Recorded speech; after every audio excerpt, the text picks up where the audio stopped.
سلام بچه‌ها، در راه هستیم. امروز میخوایم با مسیحا بریم گیم نت چون خیلی نزدیک پیاده میریم.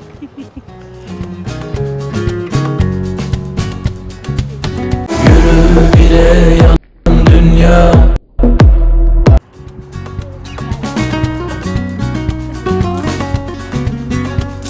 گیم نت همینجاست. میدونم اتوبوسا حالا کنم. اصلا یه ایستگاهه.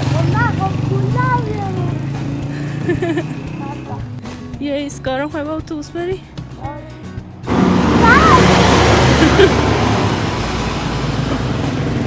دلم از وقتی میگی. آره.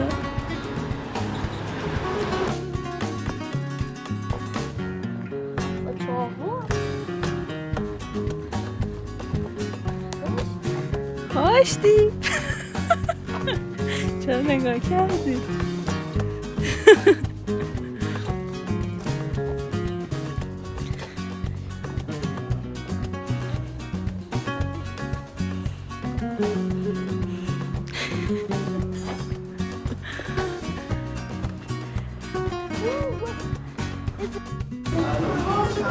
بهش بگو چطوری برم تو.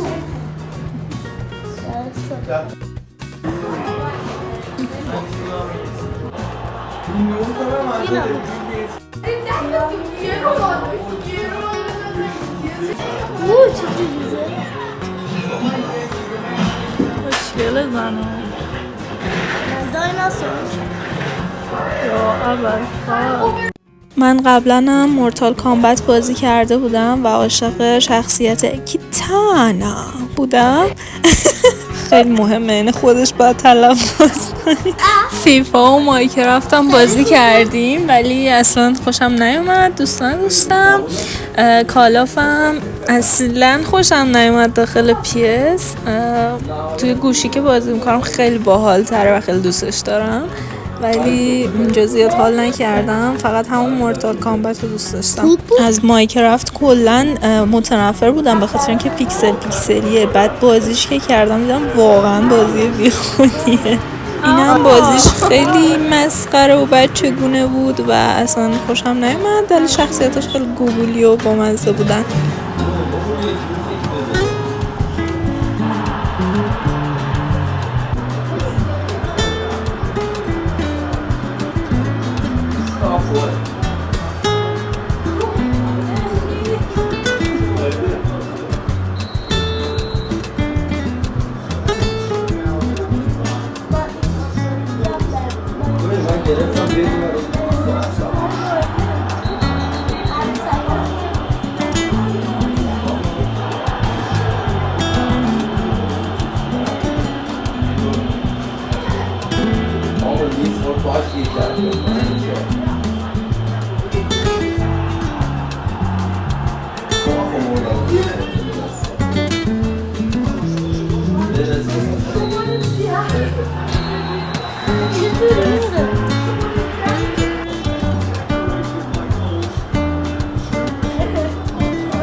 ساعت بازی کردیم و الان داریم هلاک میشیم، گشنگی تشنگی اینا، داریم این خونه دیگه.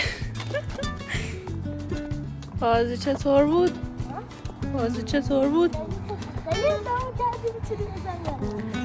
بازی من خوب نبود؟ آره جدی فرمایید؟ لیلا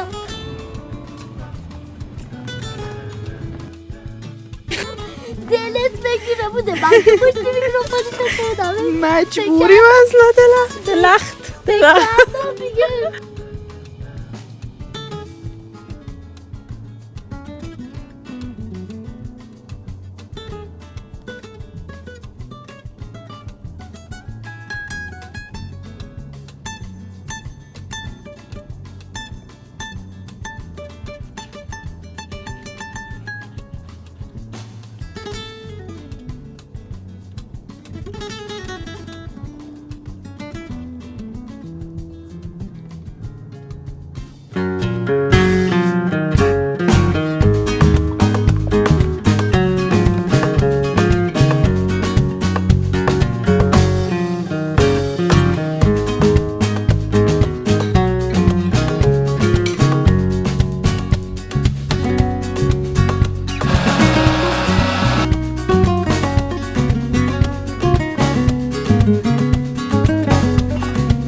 عالی باشه. امروز دارم میرم ورکشاپ یکی از دوستان، ورکشاپ نقاشی دیجیتال.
عاشق این نقاشی شده بودم به خاطر سیبیلایی که داشت، خیلی خوشم اومده بود ازش. من عاشق سیبیلم و اینم ورکشاپ دوستم که به نظر من ورکشاپ نبود، به خاطر اینکه ورکشاپ یه چیزی اصولا داخلش آموزش داده میشه، ولی ایشون فقط داشت راجع به کارهایی که انجام داده بود توضیح میداد. این در واقع یه مشاوره و پیش ثبت نام برای کلاس آموزش نقاشی دیجیتالش بود. اینم نمونه کارهای خودش بود.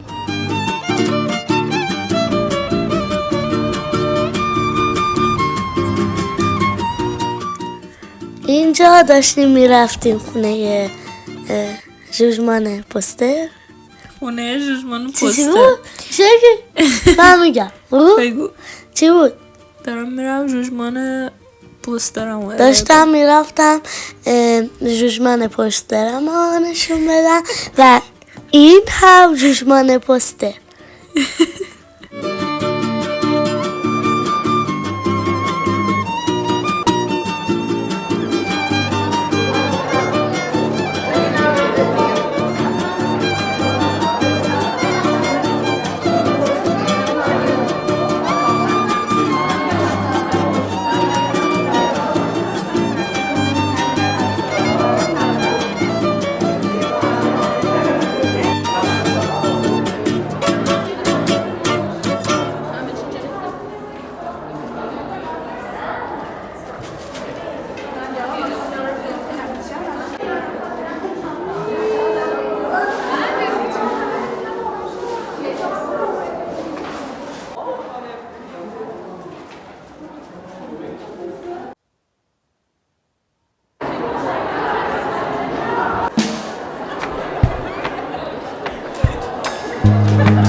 اومدم کتابخونه 2 هفته تموم شد مهلتش و الان دارم میرم کتابا رو کامل تحویل بدم و یه سری کتاب جدید بگیرم.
بالاخره کارت عضویت کتابخونه‌مو گرفتم بعد از چند هفته.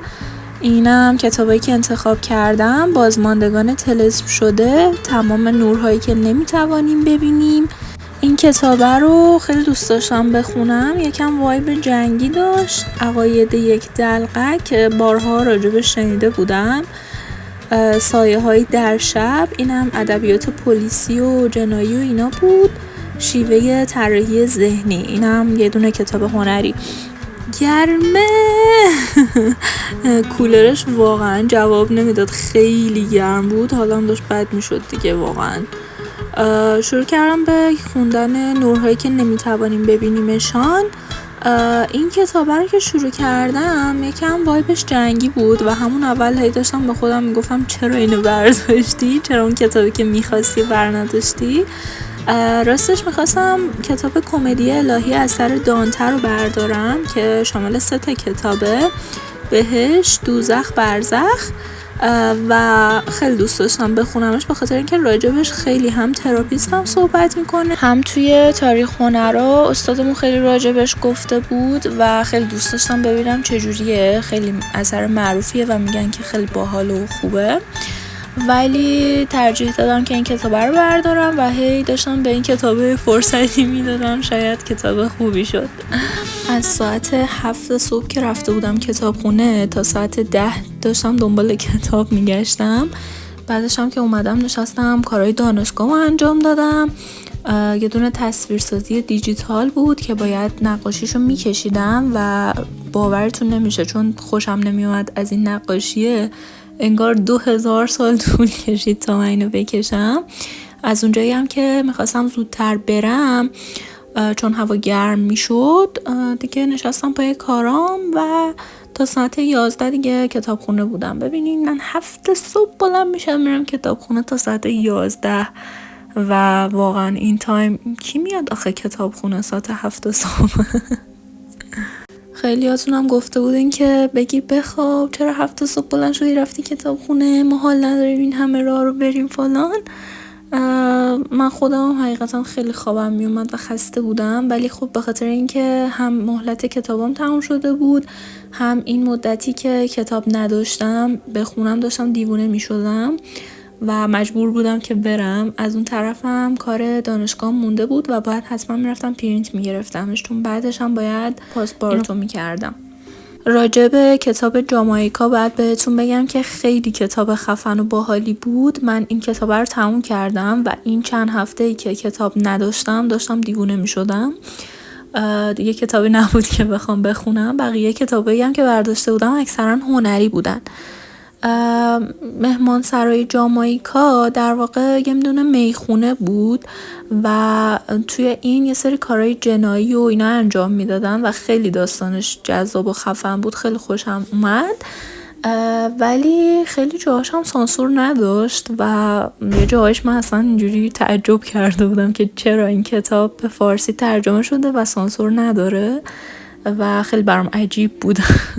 این هم تصویرسازی که داشتم میکشیدم برای دانشگاه. این پیرمرد روحه، بعد اوپاسیتیشو آوردم پایین که کم رنگ باشه.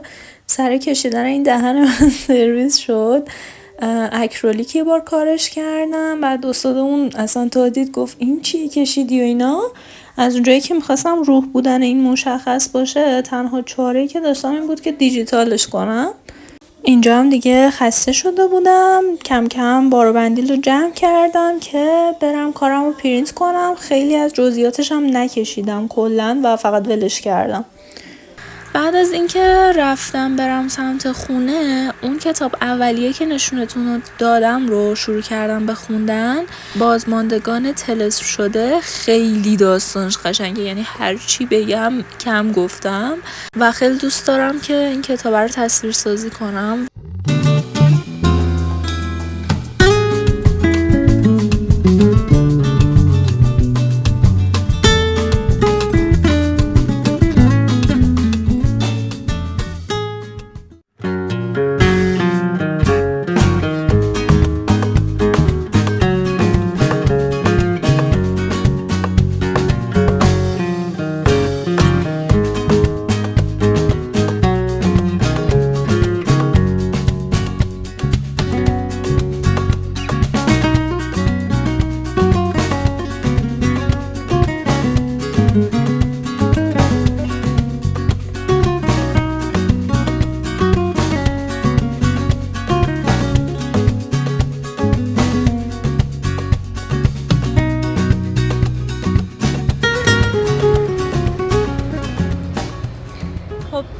کتابامو گرفتم.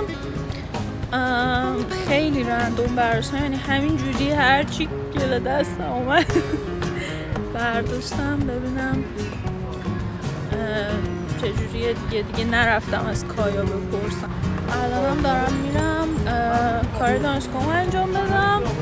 فردا چیز دارم، یه دونه جوجمان دارم. بعد نقاشی دیجیتاله رو تو همین الان داشتم میکشیدم. ببین از این نقاشی دیجیتاله خوشم نمیومد، اصلا دلم نمیخواست تکمیلش کنم و اینا. هی گذاشتم لحظه آخر، هی نه حالا بمیخوام انجام بدم اینا دیگه. الان مجبور شدم انجامش بدم و حالا دارم میرم برم پرینتش کنم و اینا، بعدم بریم خونه. تازه الان که برسم خونه بعد داشتم پاسپورتو کنم.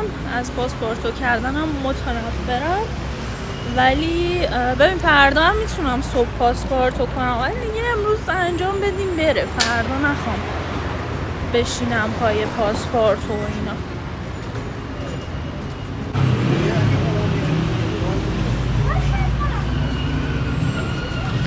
اوه پشمو، فکر نمی‌کردم انقدر سریع کافینت پیدا کنم. چقدر خوب.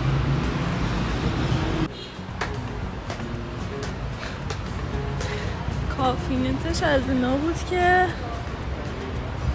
پرینت نمی‌کرد. تشکر. 3 ساعته دارم دنبال کوچه 13 میگردم. یکی میگه از این ور بری، یکی میگه از این ور بری. چه از جواب دادنه، خودم آدم پیدا کنم.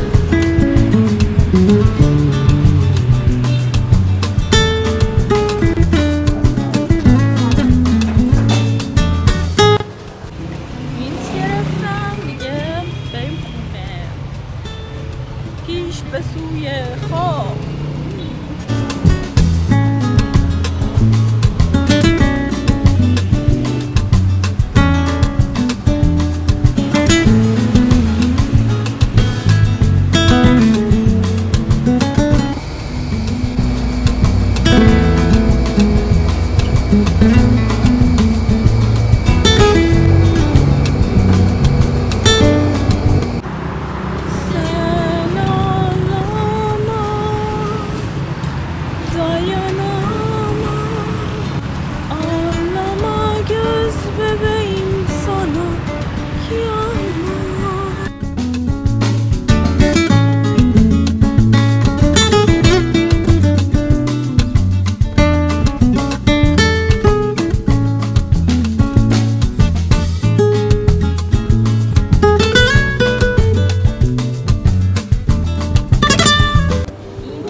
کم بشه. بعد اینو میچسبم روی این خب به خاطر اینکه فعلا میخوام جای این پاسپورت رو مشخص کنم، بعد بیام حالا بعدا که اوکی شد پشتش رو کامل چسب می‌کنم.